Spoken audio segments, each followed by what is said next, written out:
অন্তর্বর্তী সরকারের উপদেষ্টা পরিষদে থাকা দুই ছাত্র প্রতিনিধি আসিফ মাহমুদ সজীব ভুঁইয়া ও মাহফুজ আলম পদত্যাগ করেছেন। বুধবার সন্ধ্যায় প্রধান উপদেষ্টা ডক্টর মোহাম্মদ ইউনূসের সঙ্গে বৈঠক করে তারা পদত্যাগপত্র জমা দেন বলে সরকারের দায়িত্বশীল সূত্র নিশ্চিত করেছেন। সরকারের দায়িত্বশীল সূত্র জানায়, গতকাল প্রধান উপদেষ্টা অধ্যাপক মোহাম্মদ ইউনূসের সঙ্গে যমুনায় বৈঠক করেন জ্যেষ্ঠ কয়েকজন উপদেষ্টা। সাধারণত প্রতি মঙ্গলবার মধ্যাহ্নভোজের পাশাপাশি উপদেষ্টারা বৈঠকে মিলিত হন।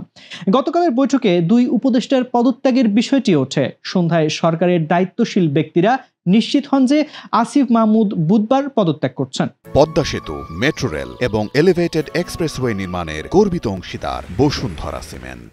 অন্তর্বর্তী সরকারের শীর্ষ পর্যায় থেকে উপদেষ্টা মাহফুজ আলম ও আসিফ মাহমুদকে সেপ্টেম্বরের মাঝামাঝি সময়ের মধ্যে পদত্যাগের পরামর্শ দেওয়া হয়েছিল, কিন্তু তারা আরও সময় চান।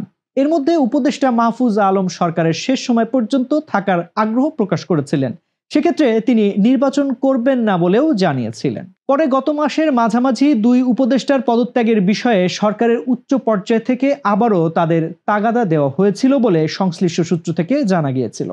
সরকার সংশ্লিষ্ট সূত্রগুলো বলছে, অন্তর্বর্তী সরকারের উচ্চ পর্যায় সহ উপদেষ্টা পরিষদের অনেকে এই ব্যাপারে মোটামুটি একমত যে তফসিল ঘোষণার পর দুই ছাত্র প্রতিনিধির উপদেষ্টা সরকারে থাকা উচিত হবে না।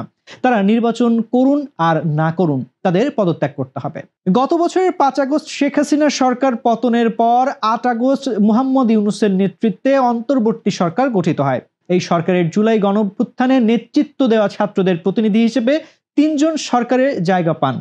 এর মধ্যে নাহিদ ইসলাম তথ্য ও সম্প্রচার মন্ত্রণালয় পান। আসিফ মাহমুদ প্রথমে শ্রম উপদেষ্টা, পরে স্থানীয় সরকার মন্ত্রণালয়ের দায়িত্ব পান। মাহফুজ আলম শুরুতে উপদেষ্টা পদমর্যাদায় প্রধান উপদেষ্টার বিশেষ সহকারী হন।